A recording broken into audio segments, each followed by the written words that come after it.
The second week of Advent reveals peace as the fruit of divine order that's restored through faithfulness to our Lord.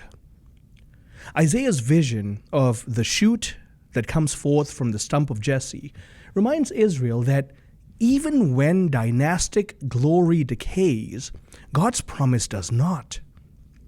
The Spirit resting upon this branch brings perfect justice and harmony, healing the original, the primal rift between creation and our Creator.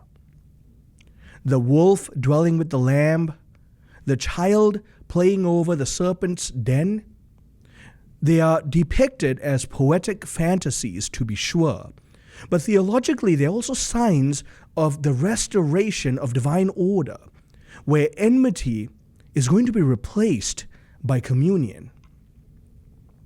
St. Matthew introduces to us to the figure of John the Baptist, the final prophet of the Old Covenant, and he's crying out in the wilderness, calling all of Israel to repentance so that the peace of God may reign in the hearts of those who've been made ready for the Messiah.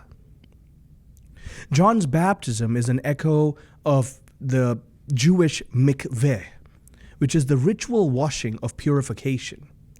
But even his water and his ministry point to a deeper cleansing by the Spirit and by fire that will come in Christ Jesus the Messiah. Peace, therefore, is born from purification. Shalom is the order of hearts aligned with divine will.